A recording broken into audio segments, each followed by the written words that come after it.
Welcome to GPT academy. প্রিয় শিক্ষার্থীরা, আজকে আমি তোমাদের মাধ্যমিক 2026 তোমরা যারা মাধ্যমিক পরীক্ষার্থী 2026 সালে মাধ্যমিক পরীক্ষা দিতে চলেছ, তাদের জন্য আমি আজকের বাংলার 2 নম্বর সেট তোমাদের এবিটিএ টেস্ট পেপারের বাংলার 2 নম্বর সেট নাম্বার 2টা আমি আজকে সম্পূর্ণ আলোচনা করব। তোমরা অবশ্যই স্কিপ না করে আমরা প্রতিটি প্রশ্নের অ্যান্সার ভালো করে পেয়ে নিখুঁতভাবে দেখার চেষ্টা করো।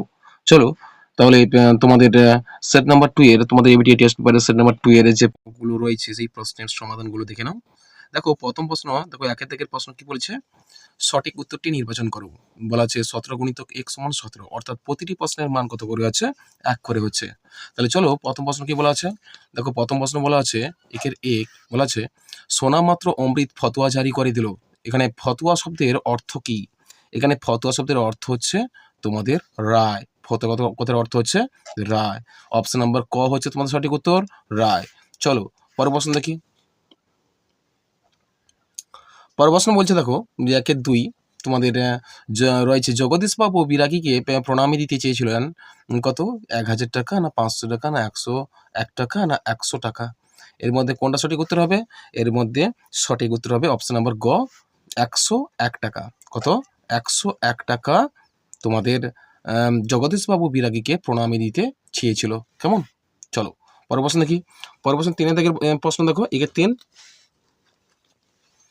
দয়ার সাগর পরকে সেজে দি বক্তা হলেন এখানে কে? এটা হচ্ছে তোমাদের সব্যসাচী গল্পাংশ থেকে এসছে, শরৎচন্দ্র চট্টোপাধ্যায়ের। দেখো দয়ার সাগর পরকে সেজে দি বক্তা হলেন এখানে অপশন নাম্বার ক নিমাইবাবু, খ জগদীশবাবু, গ অপূর্ব এবং ঘ হচ্ছে রামদাস। এখানে সঠিক উত্তর হবে জগদীশ বাবু। কি হবে? জগদীশ বাবু হবে তোমাদের সঠিক উত্তর, জগদীশ বাবু। কেমন? চলো চারিদিকের প্রশ্নটা আমরা দেখে নিই। চারিদিকের প্রশ্ন কি বলা আছে? চারিদিকের প্রশ্ন বলা আছে দেখো, বছরগুলো নেমে এলো তার মাথার উপর কিসের মতো? এখানে অপশন 4টি রয়েছে, এর মধ্যে কোনটি সঠিক উত্তর হবে তোমাদের বেছে লিখতে হবে। এখানে দেখতে পাচ্ছে যে বছরগুলো নেমে এলো তার মাথার উপর, এখানে অপশন নম্বর গ সঠিক উত্তর, পাথরের মতো। কার মতো? পাথরের মতো। কেমন? চলো পরের প্রশ্ন দেখি। একের 5 কি বলা আছে, ছড়ানো রয়েছে কাছে দূরে কি ছড়ানো রয়েছে? অপশন নম্বর ক, খ, গ, ঘ এর মধ্যে কোনটি সঠিক উত্তর হবে? এর মধ্যে সঠিক উত্তর হবে অপশন নম্বর ক, শিশুদের সব। কি হবে? শিশুদের সব। পরের প্রশ্ন দেখো, 6 দাগের প্রশ্ন চলে এলাম আমরা। কাল ভয়ঙ্করের বেশে আসে ড্যাশ বা শূন্যস্থান পূরণও আসতে পারে। এখানে অপশন দেওয়া আছে, 4টি অপশনের মধ্যে কোনটা সঠিক উত্তর হবে? বলেছে কাল ভয়ঙ্করের বেশে আসে প্রলয়, সুন্দর না কুৎসিত না বিভীষিকা। এর মধ্যে সঠিক উত্তর হচ্ছে সুন্দর। কাল ভয়ঙ্করের বেশে আসে সুন্দর। কেমন? চলো পরের প্রশ্ন দেখি আমরা। 6 দাগে সম্পূর্ণ হয়েছে। 7 দাগে দেখো, 7 দাগে কি বলা আছে, খাগের কলম দেখা যায়। খাগের কলম দেখা যায়, এটা হচ্ছে সঠিক উত্তর। কোনটা হবে তোমাদের? খাগের কলম দেখা যায় সরস্বতী পুজোর সময়। কোন সময়? সরস্বতী পুজোর সময় খাগের পুজো দেখা যায়। পরের প্রশ্ন দেখো, 8 দাগের প্রশ্ন কি বলা আছে যে সেন্সিটাইজড পেপার এর সঠিক বাংলা অনুবাদ কোনটা হবে? সুগ্রাহী কাগজ, সুবেদী কাগজ, স্পর্শকাতর কাগজ, ব্যথাপ্রবণ কাগজ। এর মধ্যে সঠিক উত্তর হবে সুগ্রাহী কাগজ। অপশন নাম্বার ক সঠিক উত্তর, সুগ্রাহী কাগজ। কেমন? সেন্সিটাইজড পেপারের সঠিক বাংলা অনুবাদ হলো সুগ্রাহী কাগজ। চলো পরের প্রশ্ন 9 দাগের প্রশ্ন হচ্ছে কঙ্কাবতী ও ডমরুধর এর স্বনামধন্য লেখকের নাম কি? এর স্বনামধন্য লেখকের নাম কি হবে? 4টি অপশন রয়েছে তোমাদের, তারাশঙ্কর বন্দ্যোপাধ্যায়, অনন্তশঙ্কর রায়, ত্রৈলোক্যনাথ মুখোপাধ্যায়, সত্যজিৎ রায়। এর মধ্যে কোনটি সঠিক উত্তর হবে? এখানে সঠিক উত্তর হবে ত্রৈলোক্যনাথ মুখোপাধ্যায়। অপশন নম্বর গ সঠিক উত্তর হবে ত্রৈলোক্যনাথ মুখোপাধ্যায়। কেমন? পরের প্রশ্ন 10 থেকে প্রশ্ন দেখো, সূর্য উঠলে পদ্ম ফোটে। সূর্য হলো এখানে কোন ধরনের কর্তা হবে? অনুক্ত না উক্ত না নিরপেক্ষ না উপবাক্যীয়। কোনটা সঠিক উত্তর হবে? এখানে সঠিক উত্তর হবে নিরপেক্ষ কর্তা। কি হবে? অপশন নম্বর গ সঠিক উত্তর, নিরপেক্ষ কর্তা। কেমন? এর সংজ্ঞাগুলো অবশ্যই তোমরা দেখে রাখবে, নিরপেক্ষ কর্তা, অনুক্ত কর্তা এবং উক্ত কর্তা, এবং উদাহরণ সহ এই সংজ্ঞাগুলো ভালো করে পড়ে রাখবে। আজকে এই সেটি হয়তো তোমাদের নিরপেক্ষ কর্তা পড়েছে, এরপরে কোনো একটা এক্সাম্পল দিয়ে দিল, হয়তো অনুক্ত কর্তার একটা উদাহরণ দিয়ে দিল। সেগুলো এইভাবে তোমরা এই কর্তাগুলোর সংজ্ঞা উদাহরণ সহ তোমরা ভালো করে প্র্যাকটিস করবে। যে তোমরা মাধ্যমিক পরীক্ষার্থী, তোমরা অবশ্যই সবগুলো খুঁটিনাটি করে তোমাদের পড়তে হবে। চলো 11 নম্বর প্রশ্ন কি বলা আছে, কলমের কায়স্থ চিহ্নিত পত্রী। এখানে চিহ্নিত পত্রী কোনটা হবে? এখানে চিহ্নিত পত্রে কোনটা হবে? এখানে রয়েছে কলমে, কলমে নিচে তোমাদের দাগ রয়েছে কলমে। কলমে, কলমে কায়স্থ চিনি, কলমে কায়স্থ চিনি, চিনিতে পত্রী কলমে। ওই কলমে, কলমের শব্দটি এটা এটা কি ধরনের কারক হচ্ছে? উপাদান কারক, না কর্তৃকারক, না কর্মকারক, না তোমাদের করণকারক? এর মধ্যে কোনটি সঠিক উত্তর হবে? এখানে তোমাদের সঠিক উত্তর হবে তোমাদের করণ কারক। কলমের কার সাহায্যে কাজটি সম্পন্ন হচ্ছে? অর্থাৎ এখানে কলমের দ্বারা কাজটি সম্পন্ন হচ্ছে। কলমের কায়স্থ চিনি কার গুণ প্রকাশিত হচ্ছে? কলমের দ্বারা কাজটি হচ্ছে। সুতরাং এটা হচ্ছে করণ কারক। কি কারক হবে? করণ কারক। অপশন নম্বর ঘ সঠিক উত্তর হবে করণ কারক। চলো পরের প্রশ্ন কি আছে দেখি। পরের প্রশ্ন বলেছে সাপমুক্ত সমস্ত পদটির সমাসের নাম কি হবে? এখানে কি বলা আছে? সাপমুক্ত, দেখো সাপমুক্ত সমস্ত পদটির সমাসের কি হবে? করণ তৎপুরুষ সমাস, অধিকরণ তৎপুরুষ সমাস, কর্ম তৎপুরুষ সমাস, না অপাদান তৎপুরুষ সমাস? এর মধ্যে সঠিক উত্তর হবে অপাদান তৎপুরুষ সমাস। অপশন ঘ সঠিক উত্তর হবে অপাদান তৎপুরুষ সমাস। পরের প্রশ্ন কি বলেছে 13 থেকে প্রশ্ন, সমাস শব্দের অর্থ কি? না সংক্ষেপ, বিস্তার, না সংস্কার, না সংক্রমণ? এর মধ্যে হচ্ছে সংক্ষেপ সঠিক উত্তর হবে। অপশন নম্বর ক সংক্ষেপ। সমাস কথার অর্থ হচ্ছে সংক্ষেপ। চলো পরের প্রশ্ন 14 থেকে প্রশ্ন চলে এলাম আমরা। 14 প্রশ্ন কি বলা আছে? 14 প্রশ্ন বলেছে যে বাক্যে কর্মকর্তা রূপে প্রতীয়মান হয় তাকে বলে কি? না কর্মবাচ্য, কর্মকর্তৃবাচ্য, ভাববাচ্য, কর্তৃবাচ্য? এর মধ্যে কোনটি সঠিক উত্তর হবে? 14 এর মধ্যে সঠিক উত্তর হবে কর্মকর্তৃবাচ্য। কি হবে?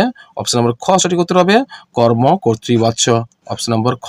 চলো 15 প্রশ্ন বলছে ভাববাচ্যের প্রাধান্য পায় কি? কর্তার ভাব, না কর্মের ভাব, না কর্মকর্তৃবাচ্যের ভাব, না ক্রিয়ার ভাব? এর মধ্যে সঠিক উত্তর কোনটা হবে? ক্রিয়ার ভাব প্রকাশিত হচ্ছে। ক্রিয়ার ভাব এখানে ভাববাচ্যে প্রাধান্য পায় কি হচ্ছে? ক্রিয়ার ভাব। অপশন নম্বর ঘ সঠিক উত্তর ক্রিয়ার ভাব। পরের প্রশ্ন 16 থেকে প্রশ্ন চলে এলাম আমরা। 16 থেকে প্রশ্ন কি বলা আছে? যে নদীর জন্য এমনভাবে পাগলা হওয়া তার সাজে না। এখানে গঠনগত দিক থেকে বাক্যটি কি ধরনের বাক্য হবে? অপশন নম্বর ক হচ্ছে তোমাদের নির্দেশক বাক্য, না প্রার্থনাসূচক বাক্য, আবেগসূচক বাক্য, না বিস্ময়বোধক বাক্য? এর মধ্যে কোনটি সঠিক উত্তর হবে? এখানে আমরা সহজে বুঝতে পারছি অপশন নম্বর ক সঠিক উত্তর হবে নির্দেশক বাক্য। বুঝেছে? চলো পরের প্রশ্ন দেখি। পরের প্রশ্ন কি আছে দেখো, 1-17 বলা আছে শর্ত সাপেক্ষ বাক্য মাত্রই সরল বাক্য, জটিল বাক্য, যোগী বাক্য, মিশ্র বাক্য? এর মধ্যে সঠিক উত্তর কোনটা হবে? এর মধ্যে সঠিক উত্তর হবে অপশন নম্বর খ সঠিক উত্তর হবে জটিল বাক্য। জটিল বাক্য সঠিক উত্তর হবে অপশন নম্বর খ জটিল বাক্য। চলো এবার আমরা পরের 2 থেকে চলে এলাম। 2 থেকে কি বলা আছে? 2 থেকে বলা হচ্ছে তোমাদের যে কম বেশি 20টি শব্দের নিচে প্রশ্নগুলি উত্তর দাও বলেছে। প্রতিটি প্রশ্নের মান 1 বলেছে 19 গুণিতক 1 সমান 19। এবার দেখো এর আবার পার্ট প্রশ্নের মান রয়েছে। 2 এর 1 কি বলে যে কোনো 4টি প্রশ্নের উত্তর দাও। 4 গুণিতক 1 4টি প্রশ্ন থাকছে এই পর্বে। 2 এর 1 এর পর্বে 4টি প্রশ্ন থাকবে। 4টি প্রশ্ন করতে হবে তোমাদের। দেখো প্রথম প্রশ্ন কি বলা আছে? 2 এর 1 প্রথম প্রশ্ন বলা হচ্ছে কি দেখো যে এ বিষয়ে সন্দেহ ছিল তপনের। এই বিষয়ে সন্দেহ ছিল কার? তপনের। এখানে বলা আছে যে কোন বিষয়ের কথা বলা হয়েছে? আশাপূর্ণা দেবী রচিত জ্ঞানচক্ষু গল্পাংশের লেখকরাও যে তপনের বাবা, ছোট মামা বা মেজো কাকুর মতো সাধারণ মানুষ, যা নিয়ে তপনের মনে সন্দেহ ছিল সেই কথা এখানে বলা হয়েছে। এই বিষয়ে সন্দেহের তপনের মনে কি সন্দেহের কথা বলা হয়েছে? এখানে কোন বিষয়ের প্রসঙ্গ বলা হয়েছে? লেখক বিষয়ে, অর্থাৎ তার লেখক মেসোর প্রসঙ্গে। লেখকরা হয়তো তারা ভিন্ন করে কোনো কিছু জন্তু বা জানোয়ার বা অন্য কোনো প্রাণী হতে পারে। তার ধারণা ছিল না যে লেখকরা হয়তো অন্য কোনো জাতের মানুষের মতো নয়। হয়তো যখন তাকে দেখলো প্রথমবার যে তার লেখক মেসো তার বাবা, ছোট মামা কিংবা মেজো কাকুর মতো সাধারণ মানুষ, তখন তপনের এই বিষয়ে আর কোনো সন্দেহ রইল না। চলো পরের প্রশ্ন দেখি। পরের প্রশ্ন কি বলা আছে? 2 এর 1-2 বলেছে কি দোকানদার হেসে ফেলে কোন কাণ্ড দেখে হেসে ফেলে? এখানে দেখো অ্যান্সারটা আমরা দেখছি, একটু ডিটেলসে লিখেছি আমি, তোমরা এত কিছু দেবে না। বহুরূপী সেজে যখন সে বাইজির বেশে বাজারে গিয়েছিল তখন তার সেই রূপের কথা বলা হয়েছে। তার রূপ দেখে দোকানদার হেসে ফেলেছিল। এবার একটু ডিটেলসে আমি তোমাদের জানিয়ে দিই যে বহুরূপী হরিদা বিভিন্ন বেশ ধারণ করতেন। একদিন সন্ধ্যাবেলা যখন আলো সবেমাত্র জ্বলে উঠেছে ঠিক সেই সময় হঠাৎই সবাই ঘুঙুরের শব্দ শুনতে পায়।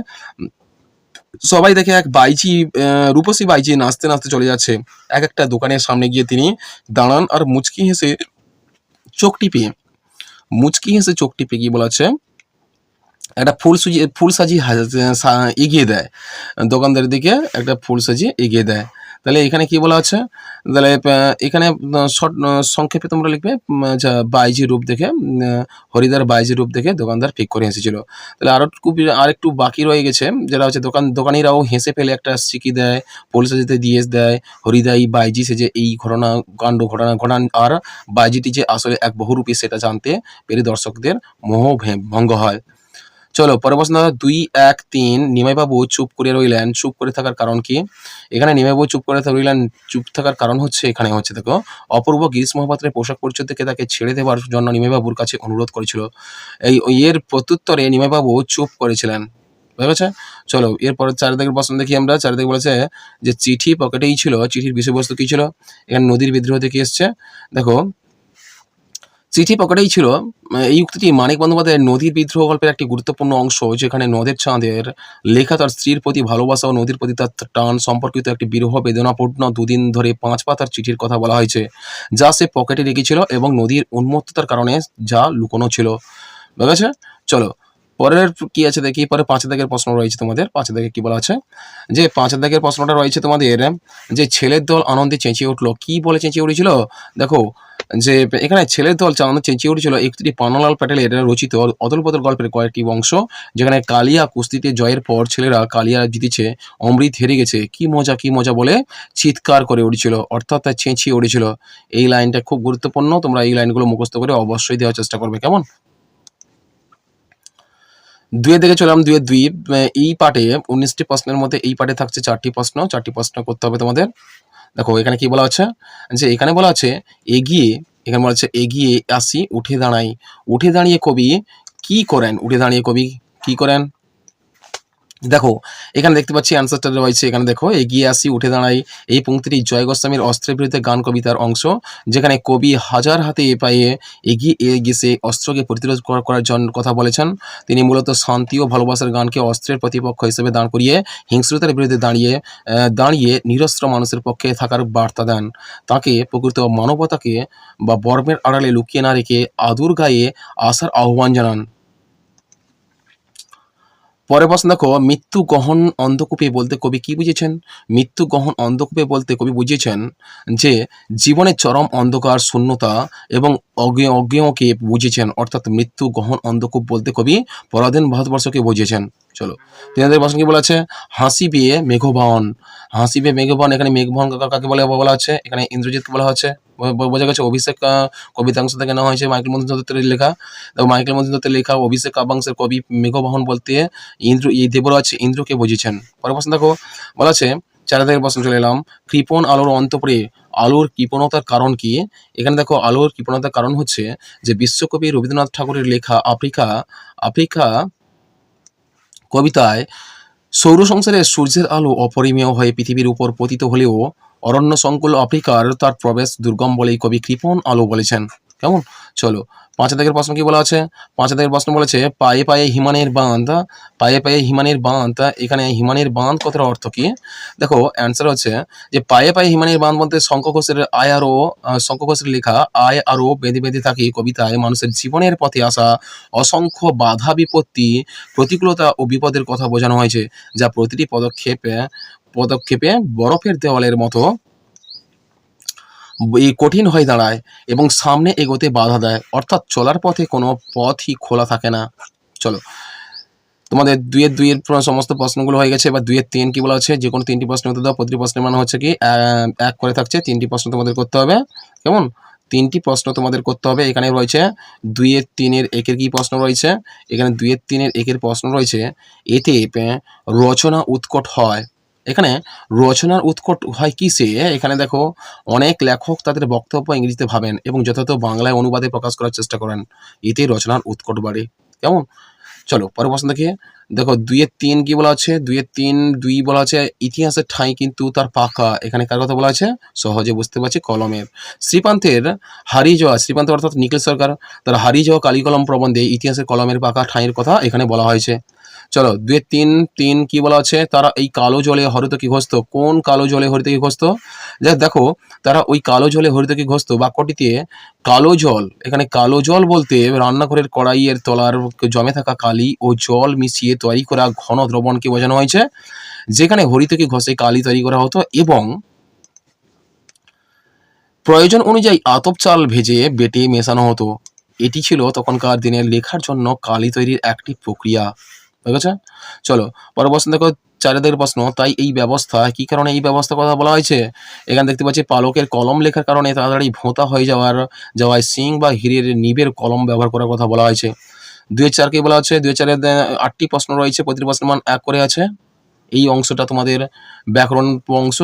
এই অংশটা তোমরা ভালো করে লক্ষ্য করবে, ভালো করে দেখবে যে ব্যাকরণটা কিভাবে আমি লিখে দিয়েছি। দেখো, তির্যক বিভক্তি কাকে বলে? যেসব বিভক্তির সব কারক এই ব্যবহৃত হয় তাকে তির্যক বিভক্তি বলে।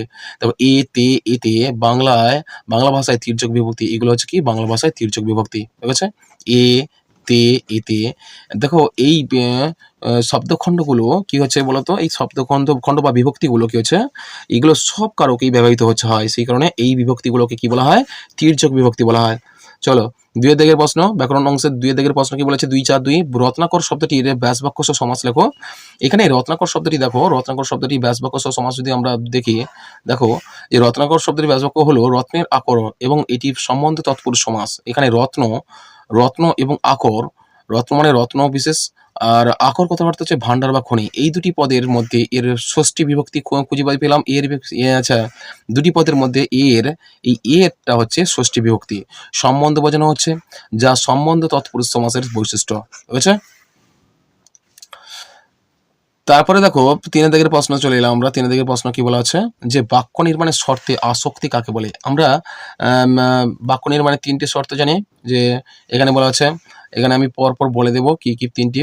দেখো, এখানে বলছে বাক্য নির্মাণের শর্তে আসক্তি, যাকে ইংলিশে বলা হয় সেন্টেক্সট বা প্রপার ওয়ার্ড অর্ডার, বলতে বোঝায় বাক্যের অর্থসংগতি ও সম্পূর্ণতা রক্ষার জন্য পদগুলোকে যথাযথ ও সুবিন্যস্তভাবে সাজানো।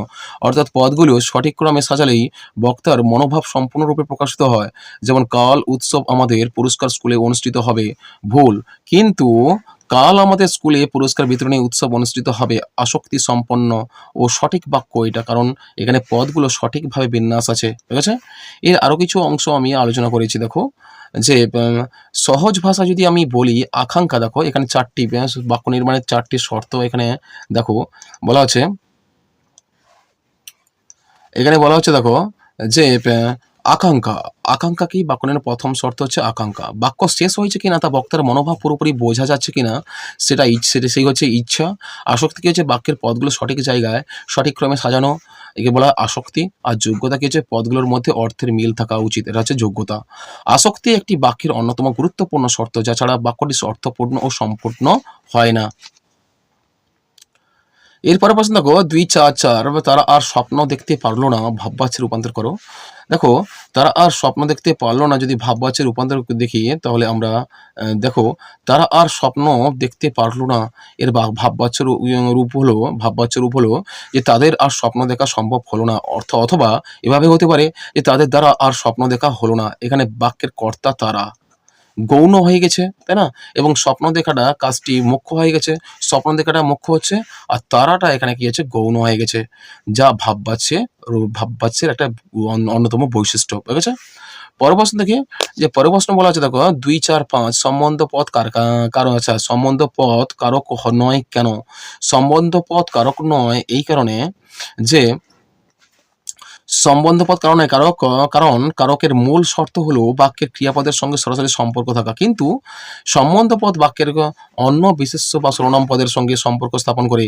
যেমন রামের বই ক্রিয়াপদের সঙ্গে নয়, তাই এটি ক্রিয়ার সঙ্গে পরোক্ষ সম্পর্কযুক্ত হওয়ায় একে কারক ধরা হয় না, যদিও বর্তমানে কেউ কেউ এটিকে সম্বন্ধপদ নামে একটি বিশেষ কারক হিসেবে গণ্য করেন। ঠিক আছে? চলো পরের প্রশ্ন দেখি 2-4-6, দেখো উপপদ তৎপুরুষ সমাস কাকে বলে? উপপদ তৎপুরুষ সমাস, দেখো যে উপপদের সঙ্গে কৃদন্ত পদের সমাসকে বলে উপপদ তৎপুরুষ সমাস। যেমন পা দিয়ে পান করে সে যে, পাদপ, পা দিয়ে পান করে যে, তাকে কি বলা হয়? পাদপ বলা হয়। এটা হচ্ছে উপপদ তৎপুরুষ সমাসের একটা উদাহরণ। চলো আরো কিছু রয়েছে উপপদ তৎপুরুষ সমাসে। দেখো, উপপদ তৎপুরুষ সমাস হলো সেই সমাস যেখানে কৃদন্ত পদের কৃত প্রত্যয় যুক্ত হয় অন্য সঙ্গে অন্য পদের উপপদ, যেটা বলা হয় অন্য পদ মানে উপপদ, এবং সমাস হয় এবং এবং উপপদের অর্থ প্রাধান্য পায়। যেমন জল, জলে চরে যা জলচর, যা পঙ্ক বা পঙ্ক, পঙ্কে জন্মে যা পঙ্কজ। এখানে চর ও জন্মে হলো কৃদন্ত পদ এবং জল ও পঙ্ক হলো উপপদ, কারণ এদের সঙ্গে কৃত প্রত্যয় যুক্ত রয়েছে, কৃত প্রত্যয় যুক্ত রয়েছে। এবার দেখো উপপদ কাকে বলবো আমরা, উপপদের সংজ্ঞাটা তোমরা একটু দেখে রাখো। যে উপপদের সংজ্ঞাটা হচ্ছে যে পদের পরবর্তী ক্রিয়ামূলের সঙ্গে কৃত প্রত্যয় যুক্ত হয় সেই পদকে কি বলা হয়, উপপদ বলে উপপদ বলে। চলো, এর উদাহরণ রয়েছে। দেখো, উপপদের উদাহরণ দেখো, উদাহরণ সহ ব্যাখ্যা রয়েছে এখানে। দেখো ভালো করে, যে বলা হচ্ছে এখানে যে জলচর, এখানে যদি একটা উদাহরণ দেখি, জলচর, জলে চরে যে জলচর। দেখো, এর কিন্তু যেটুকু প্রশ্নের অ্যান্সার আছে সেইটুকু দেবে, আমি অতিরিক্ত দিয়েছি কারণ তোমাদের একটু বোঝাবার জন্য বা স্মরণ করে দেওয়ার জন্য। সুতরাং তোমরা এই বাকি অংশগুলো তোমরা কিন্তু অবশ্যই পরীক্ষা খাতায় উল্লেখ করবে না, যেটুকু প্রশ্ন চাইবে সেটুকু প্রশ্নের উত্তর তোমরা দেওয়ার চেষ্টা করবে। দেখো, এই সমস্ত প্রশ্নের মানগুলো সর্বোচ্চ হচ্ছে 1 নাম্বার করে থাকছে। তাহলে সুতরাং যেটুকু প্রশ্নের অ্যান্সার চাওয়া হবে সেইটুকু প্রশ্নের অ্যান্সার দেওয়ার চেষ্টা করবে। এখানে চর কৃদন্ত পদ, তাই জল ও উপপদ। আর পঙ্কজ কি হচ্ছে, পঙ্কজ পঙ্কে জন্মে যে, অর্থাৎ পঙ্কজ, এখানে জন্মে কৃদন্ত পদ, তাই এখানে পঙ্ক উপপদ হচ্ছে, পঙ্কটা উপপদ। জলদ, জল দেয় যে জলদ, এখানে দেয় কৃদন্ত পদ, তাই জল উপপদ। গণিতজ্ঞ, গণিত জানেন যিনি, গণিতজ্ঞ, এখানে জানেন কৃদন্ত পদ, তাই গণিত উপপদ।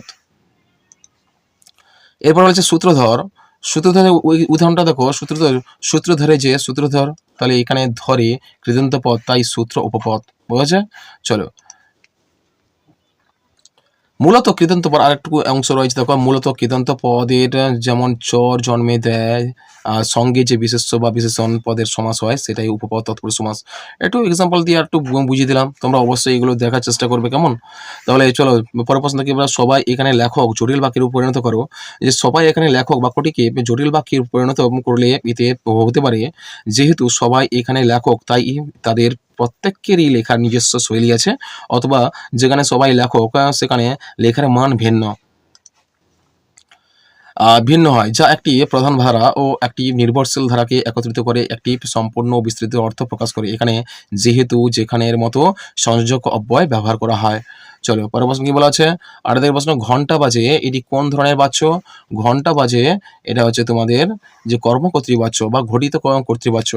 দেখো, এর উদাহরণ একটা দেখো, এখানে কর্তা ঘন্টা, এখানে ঘন্টা বাজে, এখানে কর্তা কিন্তু ঘন্টা অনুপস্থিত, কিন্তু কর্মপত্রীর কর্তার মতো কাজ করছে এবং ক্রিয়াটি কর্মের অনুগামী হয়ে স্বাধীনভাবে প্রকাশিত হচ্ছে। যেমন গাড়ি চলে, বাঁশি বাজে ইত্যাদি বাক্যে দেখা যায়। এটা হচ্ছে এই ধরনের বাক্যগুলো কি হচ্ছে কর্মকর্তৃবাচ্যের উদাহরণ বা ঘটিত কর্তৃবাচ্যের উদাহরণ। পরের প্রশ্ন দেখো, 9 থেকে প্রশ্ন, সমধাতুর্যকরণের একটি উদাহরণ দাও। সমধাতুর্যকরণের একটি উদাহরণ হলো, সে কাটারিতে গাছ কাটছে। এখানে কাটছে ক্রিয়াটি কাঠ ধাতু থেকে এবং কাটারিতে শব্দটিও কাঠ ধাতু থেকে নিষ্পন্ন হয়েছে, তাই এটি সমধাতুর্যকরণের উদাহরণ। এখানে ক্রিয়া কি হচ্ছে, কাটছে, এটা কিন্তু কাঠ ধাতু থেকে এসছে, আর করণ হচ্ছে কাটারিতে, এখানে ধাতু হচ্ছে কাঠ, তাহলে দুটোই কিন্তু ক্রিয়াপদটিও কাঠ ধাতু থেকে এসছে, আর করণটা হলো কাঠ ধাতু থেকে এসছে। বুঝেছে? চলো, 10 দাগের প্রশ্ন চলে এলাম আমরা। 10 দাগের প্রশ্ন কি বলা আছে? উপমান বলা আছে কি, উপমান ও উপমিত কর্মধারয় সমাসের একটি পার্থক্য লেখো। উপমান ও উপমিত কর্মধারয় সমাসের পার্থক্য হলো যে উপমান কর্মধারয় সমাসের পূর্বপদের উপমান এবং পরপদের সাথে গুণ প্রকাশক সাধারণ ধর্ম। যেমন অরুণের ন্যায় রাঙা, অরুণ রাঙা। অপরপক্ষে উপমিত কর্মধারয় সমাসের উপপদ সাধারণত উপমেয় এবং পরপদ উপমান। যেমন নয়ন কমলের ন্যায়, অর্থাৎ নয়ন কমল। তাহলে তাহলে চলো, পরের প্রশ্ন দেখি আমরা। 3 দিকের প্রশ্ন চলে এলাম আমরা। 3 দিকের প্রশ্ন কি বলেছে? প্রসঙ্গ নির্দেশ সহ কম বেশি 60টি শব্দের উত্তর দাও। বলা আছে যে কোনো আচ্ছা, এখানে বলা আছে 3 + 3 = 6। দেখো, দুটি পার্টে থাকছে, তাহলে 3-এর 1-এর কি বলা আছে? যে কোনো একটি প্রশ্নের উত্তর দাও। যে 1 × 3 = 3, প্রতিটি প্রশ্নের মান কত হচ্ছে? 3 করে থাকছে, অর্থাৎ একটি মাত্র প্রশ্নের অ্যান্সার করতে হবে। এখানে 3-এর দিকে দুটি পার্ট থাকছে, তার মধ্যে এখানে 3-এর 1 এবং 3-এর 2 থাকছে। 3-এর 1-এর দিকে দুটি যে প্রশ্ন থাকবে তার মধ্যে একটি করতে হবে। তাহলে একটি প্রশ্ন যে করতে হবে সেই প্রশ্নটা দেখো, কিন্তু বনু হাঁস ধরাই যে এদের কাজ, বক্তাকে কোন কাজের প্রতি ইঙ্গিত করা হয়েছে? এটা তোমাদের সব্যসাচী থেকে এসছে। আশা করি বুঝতে পেরেছো। পথের দাবী উপন্যাসের পথের রচনাংশের পথের দাবী রচনাংশের এখানে বলা আছে পথের দাবী রচনাংশের রচনাংশ থেকে উদ্ধৃত উক্তির বক্তা অপূর্বর সহকর্মী রামদাস তলোয়ারকর। পরাধীন নাগরিকের জিনিসপত্র চুরি গেলেও পুলিশের মাথা ব্যথা ছিল না, বরং তারা বিপ্লবী তথা বনহাঁসদের ধরার জন্য একটু বেশি উৎসাহ দেখাতো। তাই অপূর্বর ঘরের চুরির কিনারা করতে তারা উৎসাহ দেখায় নি। এই কারণে বক্তা প্রশ্নোক্ত উক্তিটির উক্ত ঘটনাকে ইঙ্গিত করে। বুঝেছে? পরের প্রশ্ন 2 দাগের প্রশ্ন দেখো, যে এই তিনের দাগের কিন্তু তোমাদের দুটো পার্ট থাকবে, প্রতিটি প্রশ্নের মান করা 3 করে থাকবে। দেখো এর মধ্যে দুটি করতে হবে, দুটি থাকছে, দুটির মধ্যে একটি করতে হবে। দেখো 10 বছরের অমৃতকে জড়িয়ে ধরলেন, উনি কে? কেন অমৃতকে জড়িয়ে ধরলেন? উনি 10 বছরের অমৃতকে জড়িয়ে ধরলেন, কে বলতো? অতুল গল্পের চরিত্র ইসাবের বাবা, যিনি একজন পাঠান। কেন অমৃতকে জড়িত হয়েছিল? এর উত্তরটা তোমরা যদি দেখো এর উত্তরটা কেনর উত্তরটা হচ্ছে মাতৃস্নেহ ও ত্যাগ। মাতৃস্নেহ ও ত্যাগ। দেখো এখানে দেখো মাতৃস্নেহ ত্যাগ। অমৃতের মা মারা যাওয়ার পর ইসাবের বাবা অমৃতকে নিজের সন্তানের মতো ভালোবাসতেন এবং তার দায়িত্ব নিতে চেয়েছিলেন। অন্তরঙ্গতা ও বন্ধুত্বের গভীরতা। অমৃত ও ইসাবের গভীর বন্ধুত্বের কারণে তিনি অমৃতকে নিজের ছেলের সমতুল্য মনে করতেন এবং সেই স্নেহের বহিঃপ্রকাশ হিসেবে তাকে জড়িয়ে ধরেন। এরপরের দেখো সংকটকালে পাশে দাঁড়ানো। অমৃতের মায়ের মৃত্যুর পর অমৃতের পরিবারের যখন শোক ও অনিশ্চয়তা, তখন ইসাবের বাবা অমৃতকে সাহস ও আশ্রয় দিতে চেয়েছিলেন, যা তার আলিঙ্গনের মাধ্যমে প্রকাশ পায়। চলো 3-এর অংশটা দেখি আমরা। বলেছে কি, যে কোনো একটি প্রশ্নের উত্তর দাও। সেখানে হচ্ছে প্রতিটি প্রশ্নের মান 3 করে থাকছে। যে কোনো একটি করতে হবে। 3-এর 1-এরটা দেখো দুটি থাকছে, তাকে একটি করতে হবে তোমাদের। প্রতিটি প্রশ্নের মান 3 হচ্ছে। গানের বর্ম আজ পড়েছি গা পাই। কোন প্রসঙ্গে কেন এই উক্তি করা হয়েছে? দেখো গানের বর্ম আজ পড়েছি পাই উক্তিটি জয় গোস্বামীর বিখ্যাত কবিতা বা অস্ত্রের বিরুদ্ধে গান থেকে নেওয়া হয়েছে, যেখানে কবি বোঝাতে চেয়েছেন যে তিনি হিংসা, যুদ্ধ, অস্ত্রের মোকাবেলা করতে গানকে ঢাল বা বর্ম হিসেবে ব্যবহার করেছেন। কারণ গান শান্তি ও ভালোবাসার প্রতীক এবং এটি মানুষের সাহস ও শক্তি যোগায় অন্যায়ের বিরুদ্ধে রুখে দাঁড়াতে। যেখানে অস্ত্র শুধু ধ্বংস আনে, কিন্তু গান আনে শক্তি ও সাহস। চলো পরের প্রশ্ন কি বলা আছে? 3-2-এর প্রশ্নটা বলো তো। দেখো যে কি বলা আছে, যে তোরা সব জয়ধ্বনি কর, তোরা কারা? জয়ধ্বনি করার কারণ কি? দেখো এর উত্তরটা হচ্ছে যে তোরা সব জয়ধ্বনি কর এই উক্তিতে তোরা বলতে কাজী নজরুল ইসলামের প্রলাস কবিতার পরাধীন ভারতের মুক্তিকামী জনগণ, বিপ্লবী, ছাত্রছাত্রী এবং সমাজের সকল শ্রেণীকে বোঝানো হয়েছে। জয়ধ্বনি করার কারণ হলো যে আসন্ন মহাপ্রলয়ের আনন্দ বা পুরাতন অন্যায় অসত্যকে ধ্বংস করে নতুন সুন্দর পৃথিবী গড়বে। তাই এই ভয়ঙ্কর পরিবর্তনকে স্বাগত জানাতেই এই আহ্বান। চারিদিকে দেখো স্যারদের প্রশ্ন কি বলা আছে? স্যারের কি বলা আছে? স্যারের 1 বলা আছে যে হরিদার জীবনে, দেখেন কম বেশি 150টি শব্দের মধ্যে যে কোনো একটি প্রশ্নের উত্তর দাও। কম বেশি মানে কি 150-এর একটু বেশি হতে পারে, একটু কমও হতে পারে, কিন্তু অত্যধিক বেশি লিখতে হবে না তোমাদের। 150টি শব্দের মধ্যে তোমাদের অবশ্যই এই প্রশ্নের উত্তরটা তোমাদের দিতে হবে। এর মান থাকছে, এই প্রশ্নের মান হচ্ছে 5। দেখো 4-এর 1-এ কি বলা আছে, যে একটি প্রশ্নের উত্তর তোমাদের দিতে বলা হচ্ছে। দেখো হরিদার জীবনে সত্যি একটা নাটকীয় বৈচিত্র্য আছে। হরিদার জীবনের নাটকীয় বৈচিত্র্যের সংক্ষিপ্ত পরিচয় দাও। চলো এই প্রশ্নের অ্যান্সারটা আমরা দেখে ফেলি। দেখো প্রথম ভূমিকাতে দেবে কি না, ভূমিকাতে দেবে যে সুবোধ ঘোষের রচিত বহুরূপী গল্পে হরিদার জীবনে নাটকীয় বৈচিত্র্য আছে, কারণ তিনি চরম দারিদ্র্যের থেকেও জীবনের একঘেয়েমি কাটাতে নানা বিচিত্র ছদ্মবেশ ধারণ করতেন। কখনো উন্মাদের বেশে, কখনো বা বাউল বা পুলিশ বা কিংবা সন্ন্যাসীর সাজে সেজে সাধারণ মানুষের জীবন জীবিকা ও মনোভাব বোঝার চেষ্টা করতেন, যা তার বাস্তব অভাবী জীবনের সঙ্গে ছদ্মবেশের বৈপরীত্য তৈরি করত। ফলে তার জীবন এক নাটকীয় রূপ পেত, যেখানে সাধারণ মানুষও তার অভিনয় দেখে মুগ্ধ হতো। হরিদার জীবনের নাটকীয় বৈচিত্র্যের পরিচয় কি আছে? দেখো হরিদার জীবনে নাটকীয় বৈচিত্র্যের পরিচয় দেখো যে দেখো এখানে প্রথম পয়েন্ট দেখো যে বহুরূপী চরিত্র। হরিদা একজন পেশাদার বহুরূপী বা ছদ্মবেশী, যিনি বিভিন্ন সময়ে বিভিন্ন রূপ ধারণ করে মানুষের মনোরঞ্জন করেন এবং জীবন ধারণের জন্য অর্থ উপার্জন করেন। চরম দারিদ্র্য, একদিকে যেমন তিনি অভাবী, দুবেলা ঠিকমতো খাবার জোটে না, তেমনি অন্যদিকে তিনি সন্ন্যাসীর মতো জীবনযাপন করেন, যা তার জীবনের একটি বড় বৈপরীত্য। তারপরে পয়েন্ট হচ্ছে যে বিচিত্র ছদ্মবেশ। দেখো তিনি উন্মাদ, বাউল, পুলিশ এবং সন্ন্যাসীর মতো নানা বেশে সেজে মানুষের কাছে সামনে আসতেন, যা তার জীবনের বৈচিত্র্যকে প্রকাশ করে। দেখো এরপরে এরপরে রয়েছে জগদীশবাবুর বাড়িতে। দেখো, জগদীশবাবুর বাড়িতে সন্ন্যাসীর ছদ্মবেশে গিয়ে তিনি তার বাড়ির মানুষদের এবং মানুষের বিভিন্ন স্তরের মানুষের মনস্তত্ত্ব বোঝার চেষ্টা করেন, যা তারা জীবনকে আরও নাটকীয় করে তোলে। অভাব ও বৈচিত্র্যের মেলবন্ধন, দেখো এই পয়েন্টে দেখো লক্ষ্য করো, এই পয়েন্টে রয়েছে দেখো, অভাবের মধ্যে থেকেও তিনি যে এমন বৈচিত্র্যপূর্ণ জীবনযাপন করতে পারেন না, সেটাই তার জীবনের সবচেয়ে নাটকীয় দিক। কারণ সাধারণ মানুষ তার এই বৈচিত্র্যপূর্ণ অভিনয় দেখে অবাক হয়ে যায়। তারপর কি বলা আছে? তারপর হচ্ছে এভাবে হরিদা তার অভাবী বাস্তবতার মাঝেও নিজেকে বিভিন্ন চরিত্রের রূপান্তরিত করে এক নাটকীয় বৈচিত্র্যময় জীবন অতিবাহিত করেন, যা তার চরিত্রকে সাহিত্যের পাতায় স্মরণীয় করে রাখতে দেখেছে। 4-2 কি বলা আছে? 4-2 বলা আছে, তপন আর পড়তে পারে না, বোবার মতো বসে থাকে। তপন কি পড়তে পারে না? তার এমন অবস্থার কারণ বর্ণনা করো। দেখো, এখানে তপন কি পড়তে পারে না? তপন তার নিজের লেখা গল্পটি পড়তে পারে না, যা সন্ধ্যাতারা পত্রিকায় ছাপা হয়েছে। দেখো, তার এমন অবস্থার কারণ কি? অপ্রত্যাশিত রূপান্তর। দেখো দেখো এখানে দেখো, তপনের লেখা গল্পটি ছাপার অক্ষরের নতুন রূপ নেওয়ার যে নিজের লেখাটিকে চিনতে পারে না, যা তার কাছে এক অলৌকিক ঘটনার মতো মনে হয়।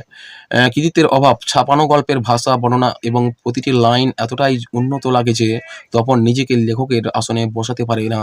সে ভাবে তার লেখার কৃতিত্ব ছোট মেসমোসর ছাপানো গল্পের কৃতিত্বের চেয়ে বড় হয়ে গেছে। তারপরে দেখো যে হতাশা ও বিস্ময়, নিজের লেখা সত্ত্বেও গল্পের নতুন রূপ দেখে সে আনন্দিত হওয়ার বদলে হতবাক ও হতাশ হয়ে পড়ে। তাই মানসিক অবস্থা তাকে বোবার মতো বসে থাকতে বাধ্য করে, কারণ সে তার সৃষ্টিকে নিজের বলে মেনে নিতে পারে না। সংক্ষেপে, নিজের লেখা গল্পের অপ্রত্যাশিত ও উন্নত রূপ দেখে তখন আত্মবিস্মৃত হয়ে পড়ে এবং নিজের কৃতিত্ব হারিয়ে ফেলার হতাশায় সে বোবার মতো বসে থাকে, পড়তে পারে না।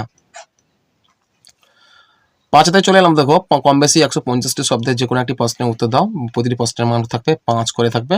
তাহলে এখানে কি বলা আছে? এখানে প্রথম প্রশ্ন কি বলা আছে? জয় গোস্বামীর অস্ত্রের বিরুদ্ধে গান কবিতায় কবির যে যুদ্ধবিরতি মনোভাবের পরিচয় পাওয়া যায়, তার বর্ণনা করো।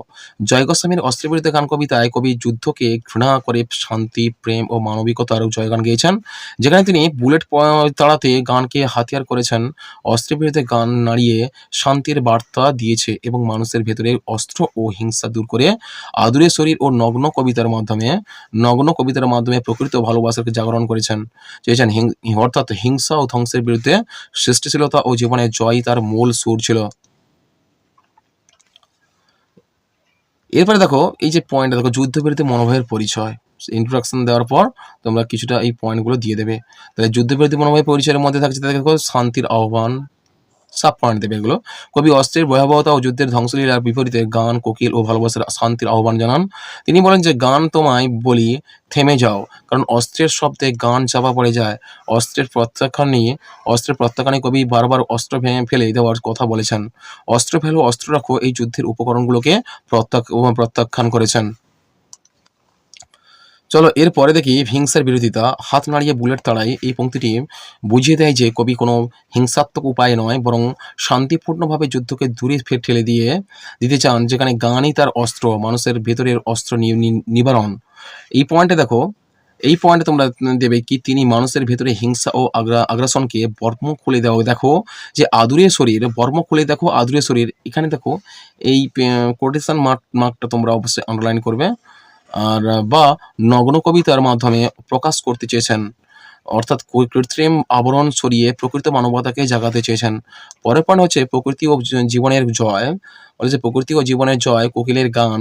বলা আছে কি যে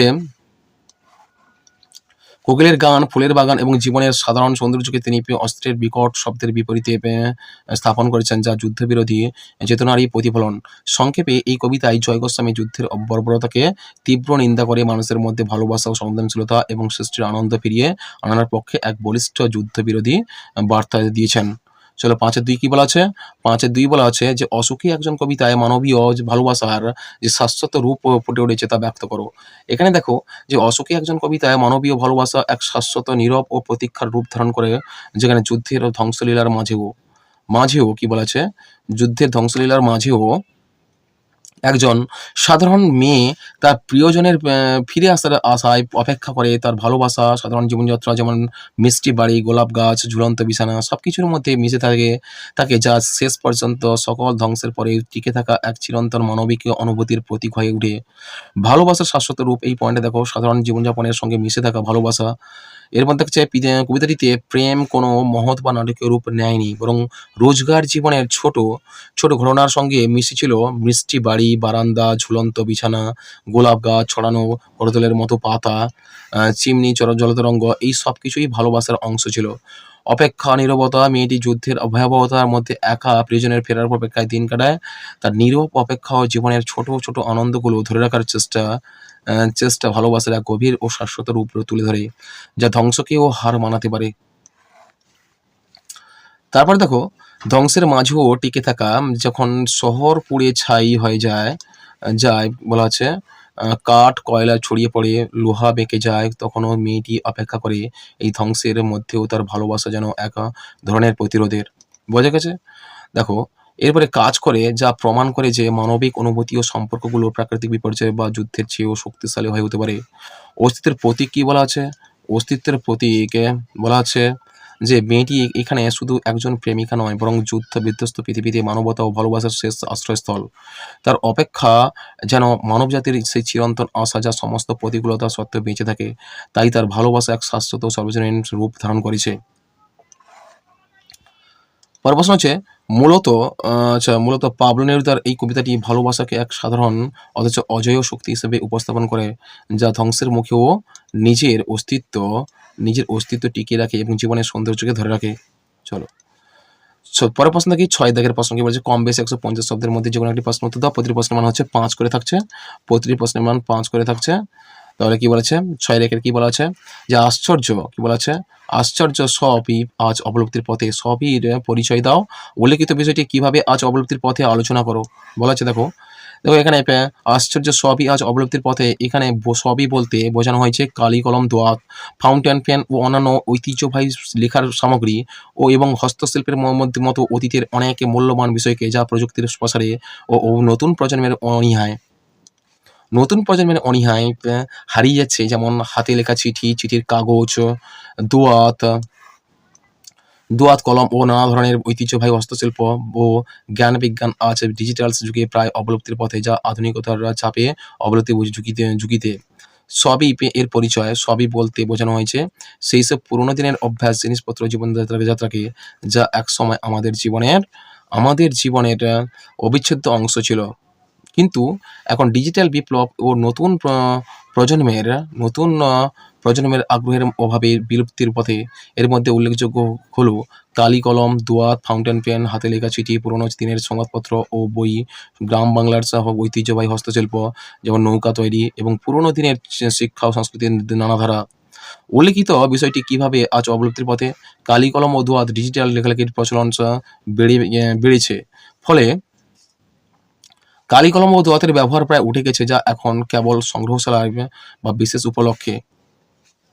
চলো ফাউন্টেন পেন কি বলা আছে, যে ফাউন্টেন পেন আধুনিক কি বলা আছে, দেখো আধুনিক বল পয়েন্ট পেন ও ডিজিটাল লেখার সুবিধার কারণে ফাউন্টেন পেনের ব্যবহার কমে গেছে। যদিও এটি একসময় অভিজাত ও গুরুত্বপূর্ণ লেখার মাধ্যম ছিল।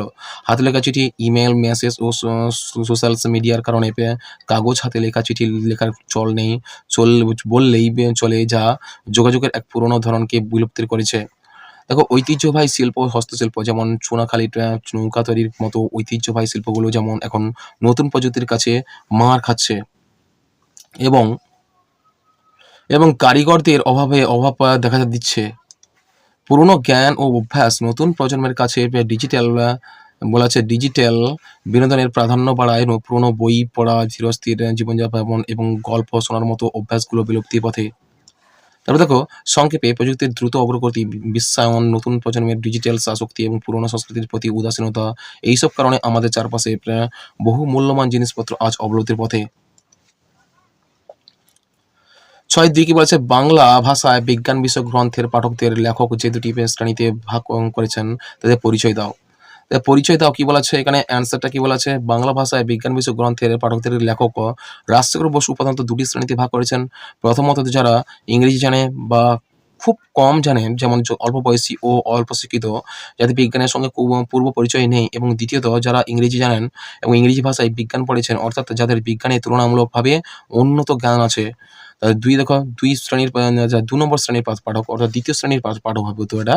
দ্বিতীয় শ্রেণীর পাঠক, এখানে ১ম শ্রেণীর ২ শ্রেণীর পাঠক হচ্ছে ১ম শ্রেণীর পাঠক, আরেকটা হচ্ছে দ্বিতীয় শ্রেণীর পাঠক। তাহলে ১ম শ্রেণীর পাঠক কি বলা আছে?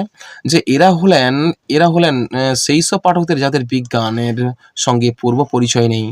যারা ইংরেজি জানেন বা অল্প জানেন, অল্প বয়স্ক ছেলেমেয়ে এবং অল্প শিক্ষিত বয়স্ক ব্যক্তিরা এই শ্রেণীতে পড়েন। এরা টাইফয়েড, আয়োডিনস, মোটরস এর মতো কিছু ইংরেজি পরিভাষার ভাষিক শব্দ চিনতে পারেন, কিন্তু বিজ্ঞানের গভীর বিষয় বোঝেন না। দ্বিতীয় শ্রেণীর ছাত্ররা দেখো, এরা এরা হলেন সেইসব পাঠক যারা ইংরেজি জানেন এবং ইংরেজি ভাষায় কি বলা আছে? ইংরেজি ভাষায় কিছু বিজ্ঞান পড়েছেন। এদের বিজ্ঞান সম্পর্কে কিছুটা জ্ঞান আছে এবং ইংরেজি বিজ্ঞান গ্রন্থ ও পরিভাষা সম্পর্কেও এদের ধারণা আছে। চলো সাথে দিয়ে কি চলে আসি। সাথে কি বলেছে? কম বেশি ১৫০টি শব্দের মধ্যে যেকোনো একটি প্রশ্নের উত্তর দাও। এখানে বলা আছে ৪, প্রতিটি প্রশ্নের মান হচ্ছে ৪ করে থাকছে। ৭-এর ১ কি বলা আছে? দেখো ৭-এর ১ বলা আছে, বাংলা ভাগ্যাকাশে আছে দুর্যোগের ঘনঘটা। বাংলার ভাগ্যাকাশে আজ দুর্যোগের ঘনঘটা কি বলা আছে? যে তার শ্যামল প্রান্তরে আজ রক্তের আলপনা, রক্তাকে কোন দুর্যোগের কথা বলা হয়েছে? এখানে দেখো, শচীন্দ্রনাথ সেনগুপ্তের লেখা সিরাজদৌল্লা নাটাংশের বাংলার শেষ স্বাধীন নবাব সিরাজদৌল্লার উক্তি এটি। দেখো এর পরের যে প্রশ্নের উত্তর, কোন দুর্যোগের কথা বলা হয়েছে? দেখো ব্রিটিশ ইস্ট ইন্ডিয়া কোম্পানির ভারতে বাণিজ্য করতে এসে ভারতের দুর্বলতার সুযোগ নিয়ে এদেশের রাজনীতি ও অর্থনীতিতে হস্তক্ষেপ করতে শুরু করে। নবাব সিরাজ বুঝতে পারেন তার বিরুদ্ধে ষড়যন্ত্রে লিপ্ত হয়েছেন মির্জাফর, জগৎ শেঠ, মাসি ঘসেটি বেগম প্রমুখ ব্যক্তিবর্গ। সিরাজ বাংলার মসনদে বসার মাস দুয়েক মধ্যে ইংরেজদের কাসিম বাজার কুঠি দখল করেন এবং কলকাতা থেকে তাদের বিতাড়িত করে, কিন্তু রবার্ট ক্লাইভ মাদ্রাজ থেকে কলকাতায় ফিরে পুনরায় তা দখলে আনেন। সে সময় পরিস্থিতির চাপে সিরাজ ইংরেজদের সঙ্গে আলীনগরের সন্ধির মাধ্যমে মীমাংসা করেন, কিন্তু স্বাধীনচেতা সিরাজকে সরানোর জন্য ইংরেজরা তলে তলে নানা রকম চক্রান্ত শুরু করে। রায়দুর্লভ, রাজবল্লভ ও জগৎ শেঠের সঙ্গে হাত মিলিয়ে নবাবকে উৎখাত করার নীল নকশা রচিত হয়। এই ষড়যন্ত্রের চিঠি নবাবের হস্তগত হয় এবং সভাসদদের সম্মিলিত অশুভ শক্তির জন্য তিনি অনুধাবন করেন। বাংলার ভাগ্যাকাশে দুর্যোগের ঘনঘটা সব জেনেও তাদের শাস্তি দিতে পারেননি। তাই বিরুদ্ধ আচরণকারী মির্জাফর, জগৎ শেঠ, রাজবল্লভ প্রমুখ ব্যক্তিকে দেশাত্মবোধে অনুপ্রাণিত করে সচেতন করতে চেয়েছেন। সাথে ২ কি বলা আছে?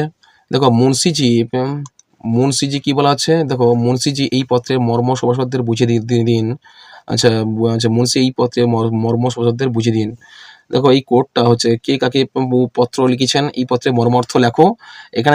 এখানে বলা হচ্ছে যে বিশিষ্ট নাট্যকার ও নাট্য সংস্কারক ও শচীন্দ্রনাথ সেনগুপ্ত রচিত সিরাজদৌল্লা নাটাংশে মুর্শিদাবাদের নবাব সিরাজের রাজদরবারের ব্রিটিশ ইস্ট ইন্ডিয়া কোম্পানি প্রেরিত প্রতিনিধি ওয়াটসকে পত্র প্রেরণ করেছিলেন ব্রিটিশদের অ্যাডমিরালস ওয়াটসন।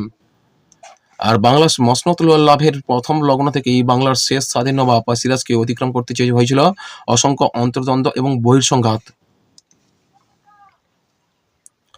একদিকে ব্রিটিশ ইস্ট ইন্ডিয়া কোম্পানির আগ্রাসী নীতি, অন্যদিকে তাদের যে প্রয়োজনে আত্মীয় পরিজন অমাত্যবর্গ লিপ্ত হয়েছিল নবাব বিরোধী গভীর ষড়যন্ত্রে।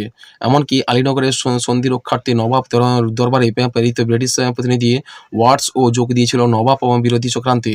অ্যাডমিরাল ওয়াটসনের সঙ্গে চিঠি আদান প্রদানে বাংলাকে অগ্নিদগ্ধ করতে চেয়েছিল তারা। নবাবের হস্তগত সেই পত্রের শেষ কয়েকটি পত্র নবাবের আদেশে অনুবাদ করে শুনিয়েছিলেন মুন্সিজি। তার মর্মার্থ এই যে ক্লাইভ প্রেরিত সৈন্য শীঘ্রই কলকাতায় পৌঁছবে। সেনাপতি ওয়াটসন মাদ্রাজে জাহাজ পাঠাবেন এবং কলকাতায় আরও সৈন্য ও জাহাজ পাঠানো আবশ্যক কিনা জানাবেন। তার উদ্যোগে যুদ্ধের আগুন জ্বলে উঠবে এবং বাংলায়, অর্থাৎ সৈন্য সমাবেশে বাংলা দখল এই সাম্রাজ্যবাদী ইংরেজদের মূল লক্ষ্য ছিল সেদিন। বুঝেছে? চলো আরেক দিকের প্রশ্ন কি বলা আছে? কম বেশি ১৫০ শব্দের মধ্যে যে কোনো দুটি প্রশ্নের উত্তর দাও। বলেছে ২ × ৫ বলেছে। প্রতিটি প্রশ্নের মান হচ্ছে ৫ করে হচ্ছে। খিদ্দা কিভাবে কনির জীবনের প্রেরণা হিসেবে কাজ করেছিল সে সম্পর্কে সংক্ষেপে আলোচনা করো। এখানে বলা আছে দেখো এখানে খিদ্দা কীর্তিসিংহ, যাকে আমরা কীর্তিসিংহ বলে চিনি আমাদের উপন্যাস কোনি উপন্যাসে। কনির জীবনে একজন গুরু, প্রশিক্ষক ও অনুপ্রেরণাদাতা হিসেবে কাজ করেছিলেন। তিনি কনির অন্তর্নিহিত প্রতিভাকে খুঁজে বের করে তার প্রতি বিশ্বাস রেখে এবং কঠোর প্রশিক্ষণের মাধ্যমে তাকে একজন জাতীয় স্তরের সাঁতারু হিসেবে গড়ে তুলেছিলেন, যা কনির জীবনকে বদলে দিয়েছিল এবং সমাজের নিম্নবর্গের একজন মেয়েকে সাফল্যের শিখরে পৌঁছে দিয়েছিল।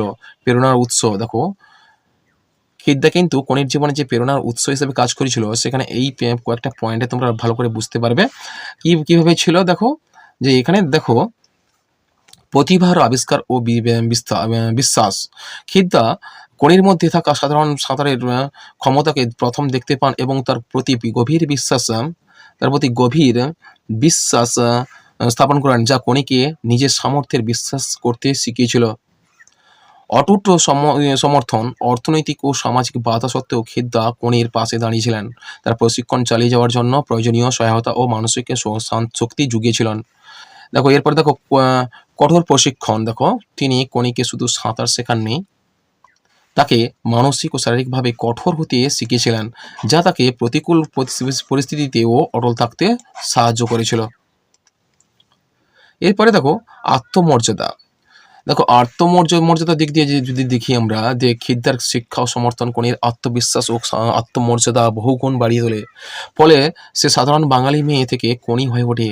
সামাজিক বাধা অতিক্রম। খিদ্দার অনুপ্রেরণায় কনি সমাজের তথাকথিত নিম্নবর্গের মেয়ে হিসেবে নয়, বরং একজন প্রতিভাবান ক্রীড়াবিদ হিসেবে পরিচিত পায় এবং সমাজে নিজের স্থান করে নেন।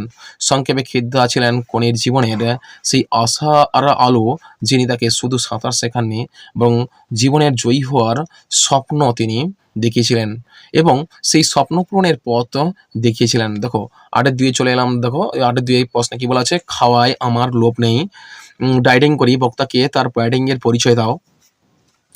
মতিনন্দীর রচিত কোনি উপন্যাস থেকে গৃহীত উদ্ধৃত উক্তিটির বক্তা হলেন বিষ্ণুধর।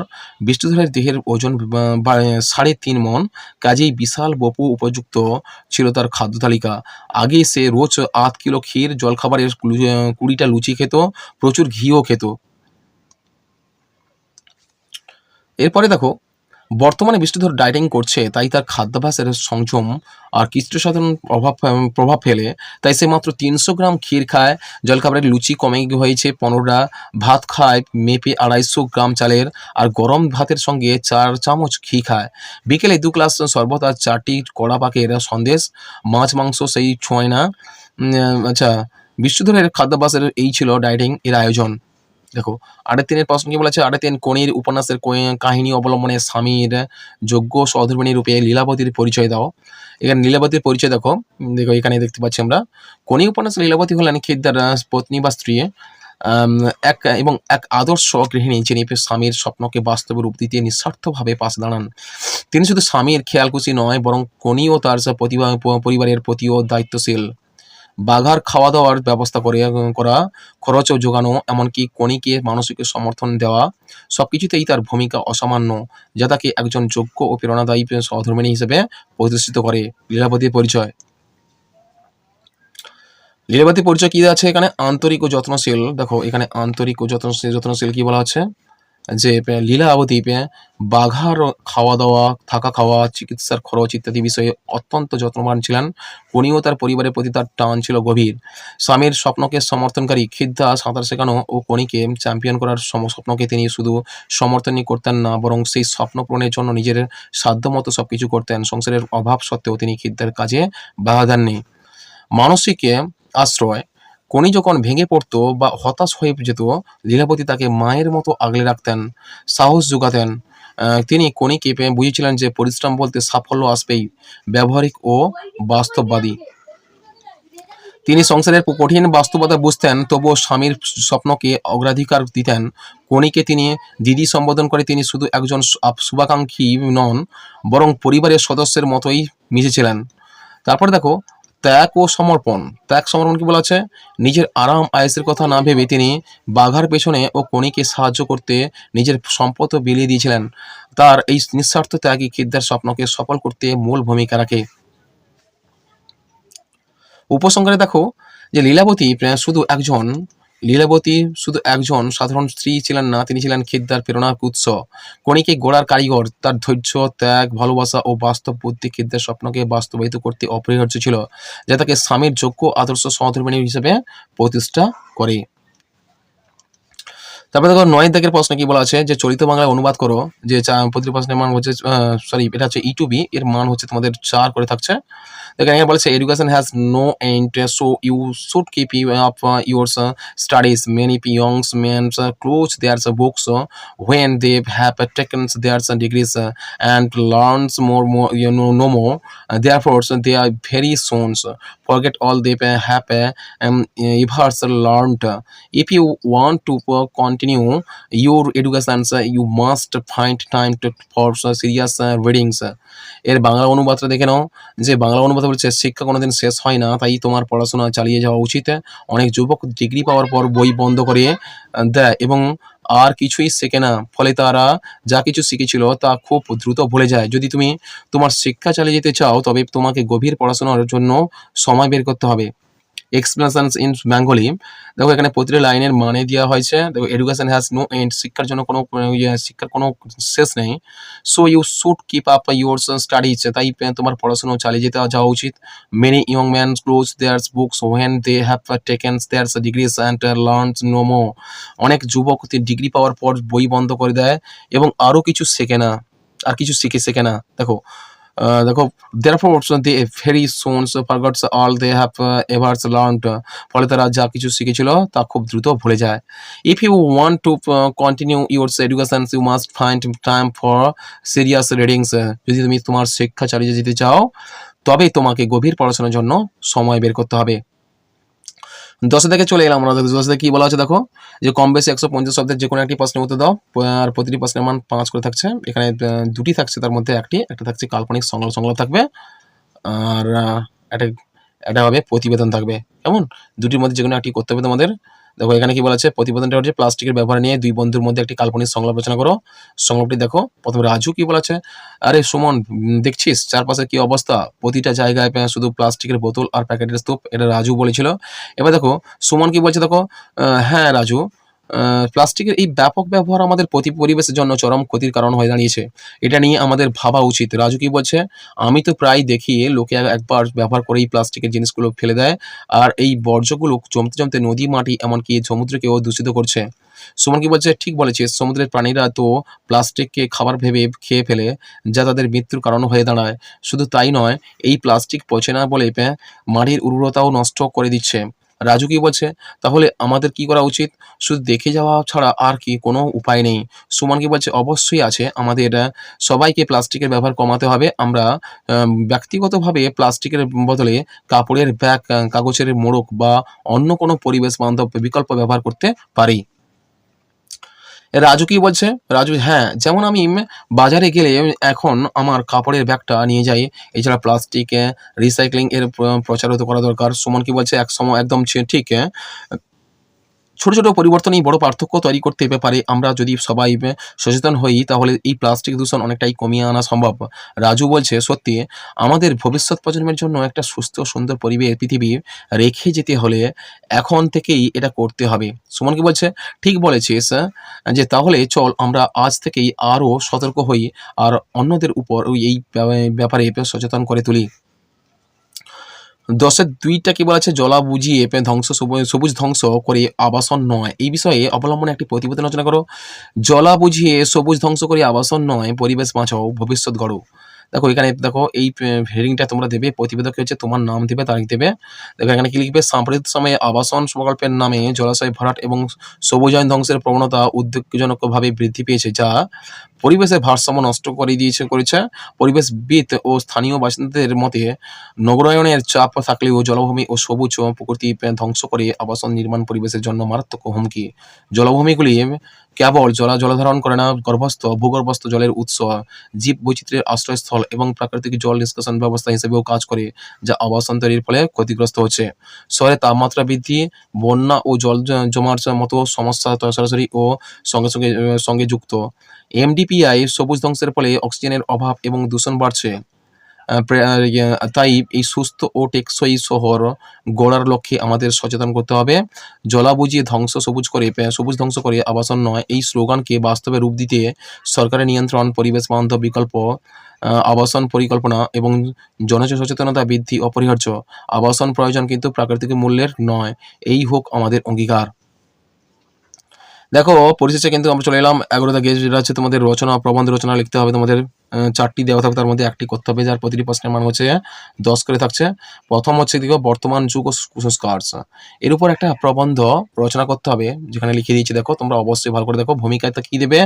মানুষ সৃষ্টির সেরা জীব হলেও তার মনে সর্বদা কিছু ভ্রান্ত বিশ্বাস বা প্রথার প্রভাব পাবে দেখা যায়, যা কুসংস্কার নামে পরিচিত। বর্তমান যুগ বিজ্ঞানের যুগ হলেও কুসংস্কার পুরোপুরি নির্মূল হয়নি, বরং আধুনিক রূপ ধারণ করেছে এবং সমাজের এর প্রভাব এখনো বিদ্যমান।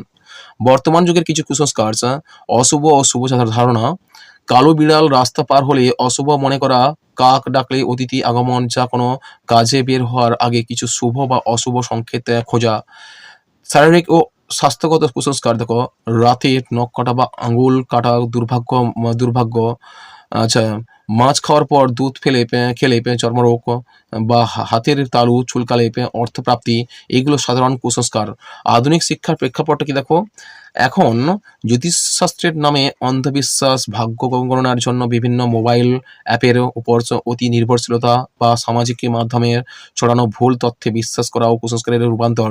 ধর্মীয় ও সামাজিক আচারে কিছু নির্দিষ্ট দিনে বিয়ে বা শুভ কাজ না করা, বা কোনো রোগ হলে প্রথমে ডাক্তারের কাছে না গিয়ে ওঝা বা চিকিৎসকের কাছে যাওয়া ইত্যাদি। কুসংস্কারের কারণ কি দেখো, অজ্ঞতা ও ভীতি, অজানা বিষয় বা প্রাকৃতিক ঘটনাকে ব্যাখ্যা করতে না পেরে অলৌকিক শক্তির উপর বিশ্বাস। প্রচলিত প্রথা কি দেবে?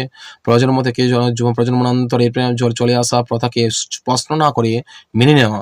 মিডিয়ার প্রভাব, কিছু মিডিয়া বা ব্যক্তির দ্বারা প্রচারিত ভুল তথ্য।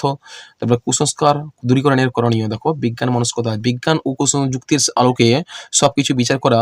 তারপরে পয়েন্ট শিক্ষা সচেতনতা, সঠিক জ্ঞানার্জন ও কুসংস্কারের ক্ষতিকর দিক সম্পর্কে সচেতনতা বৃদ্ধি। ছাত্রছাত্রীদের ভূমিকা, নতুন প্রজন্মকে কুসংস্কার মুক্ত সমাজ গঠনে এগিয়ে আসতে হবে। এর উপসংহার কি দেবে? উপসংহার দেবে, কুসংস্কার আমাদের সমাজকে পিছিয়ে দেয় এবং মানুষের মধ্যে বিভেদ সৃষ্টি করে। বর্তমান যুগের বিজ্ঞানের অগ্রগতির সাথে সাথে আমাদের কুসংস্কার মুক্ত হয়ে যুক্তি নির্ভর জীবনযাপন করা উচিত, যেখানে প্রতিটি কাজের ভিত্তি হবে যুক্তি ও বিজ্ঞান, অন্ধবিশ্বাস নয়। পরের রচনা থাকছে, প্রবন্ধ রচনা থাকছে দেশ ভ্রমণ শিক্ষার অঙ্গ। এর উপর তোমাদের একটা প্রবন্ধ লিখতে হবে, যেখানে প্রথমে তোমরা কি দেবে? ভূমিকা দেবে। ভূমিকাতে দেখো, ভূমিকা, শিক্ষার মূল উদ্দেশ্য হলো জ্ঞানের বিস্তার ঘটানো এবং একজন মানুষকে সঠিক পথে চালিত করা। প্রথাগত শিক্ষা যেমন বই পড়া একদিকে যেমন প্রয়োজন, তেমনি দেশ ভ্রমণ সেই শিক্ষারই একটি অবিচ্ছেদ্য অংশ, যা আমাদের জীবনকে সমৃদ্ধ করে তোলে।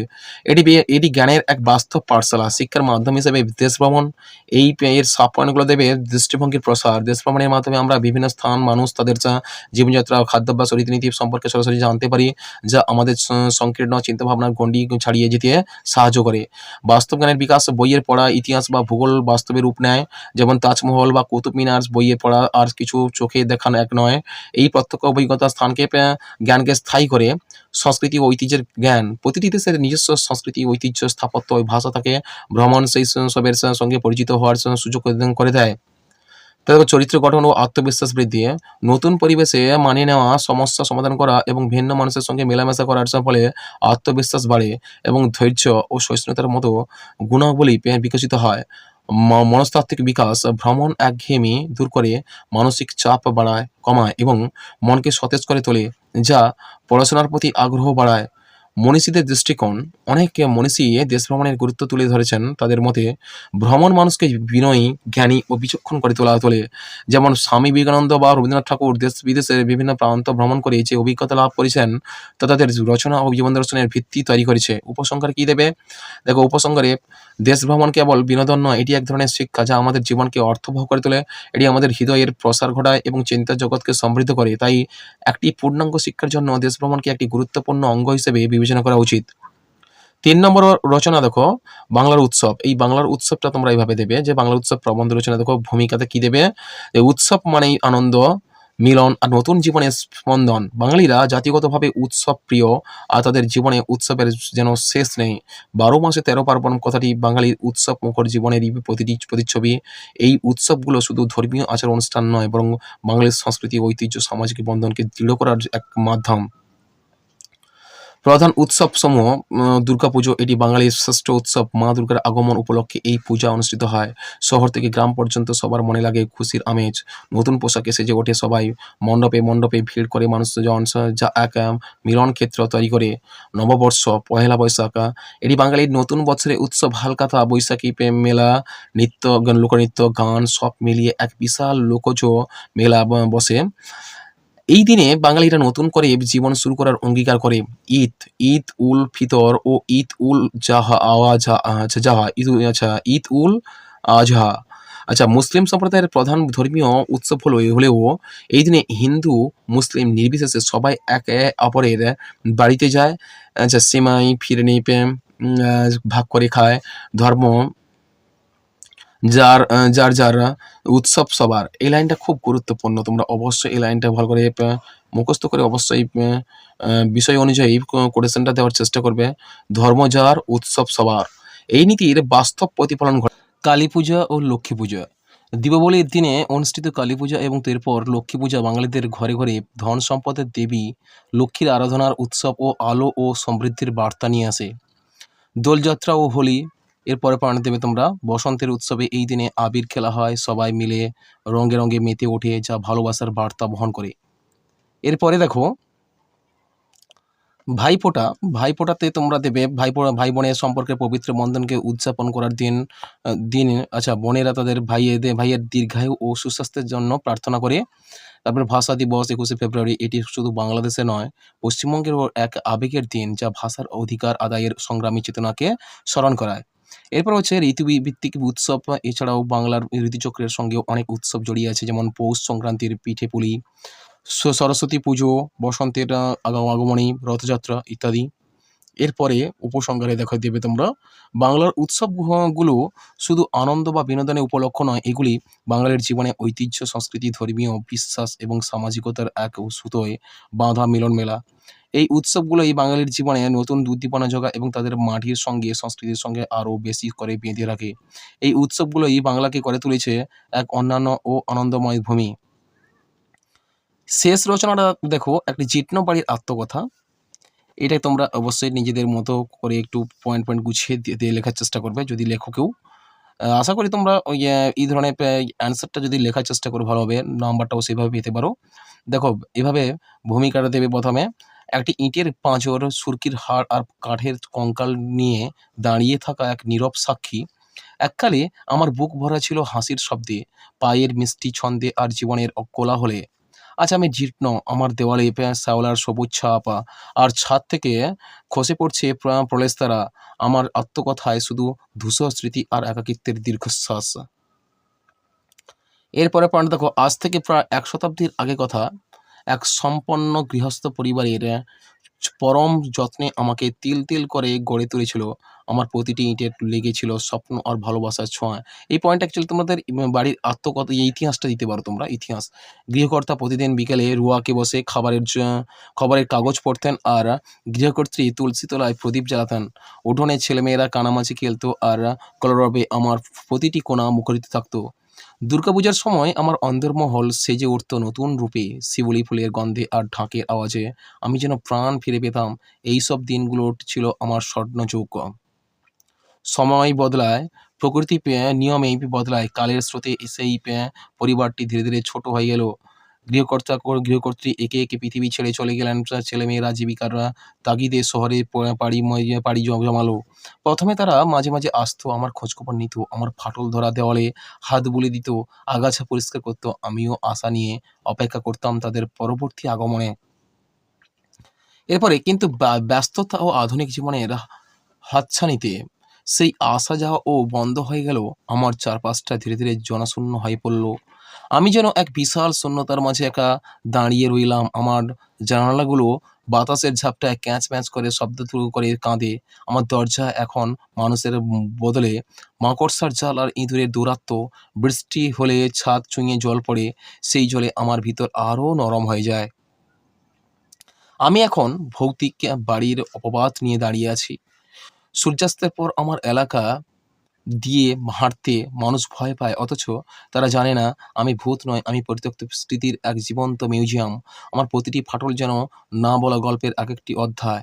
এর পরিশেষে উপসংহারটা তোমরা দেবে যে আমার জীর্ণ অবস্থায় দাঁড়িয়ে আমি জীবনের এক কঠিন সত্য উপলব্ধি করি, সব কিছুই নশ্বর। যে বাড়ি একদিন মানুষের আশ্রয়স্থল ছিল, জীবনচক্রের নিয়মে সেই বাড়ি একদিন স্মৃতির ধ্বংসাবশেষে পরিণত হয়। আমার ইটের পাঁজর ভেঙে পড়ুকও বা নাই পড়ুক, মানুষের মন থেকে আমি হয়তো হারিয়েই গেছি। আমার আত্মকথা তাই একাকিত্ব, অবহেলা আর বিস্মৃতির এক করুণ গাথা। আমি অপেক্ষা করছি হয়তো একদিন সম্পূর্ণ ধূলিসাৎ হয়ে মাটির সাথে মিশে যাব, অথবা নতুন কোনো জীবনচক্রের অংশীদার হব।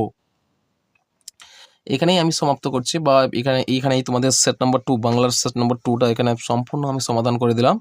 আশা করি কোনো যদি সমস্যা থাকে তোমরা অবশ্যই আমাকে কমেন্ট করো। আমি নেক্সট ভিডিওতে তোমাদের জন্য আমি সেট নাম্বার 3টা সম্পূর্ণ আলোচনা করব। তো ততক্ষণে তোমরা আমার এই ক্লাসটা ভালো করে খুঁটিনাটি করে পড়ার চেষ্টা করো। অবশ্যই তোমরা সামনে মাধ্যমিক পরীক্ষা 2026 যারা মাধ্যমিক পরীক্ষা দিতে চলেছো, তারা অবশ্যই তাদের জন্য আমার শুভকামনা থাকবে। তোমরা ভালো করে বেশি করে পড়ো, এবং যাদের এখনও ইনকমপ্লিট আছে তারা অবশ্যই টেক্সটটা ভালো করে একবার রিপিট করে নেওয়ার চেষ্টা করো, কেমন? তো আজকের এই পর্যন্ত। তোমাদের সঙ্গে দেখা হবে আমার পরের ভিডিও সেট নাম্বার 3। চলো।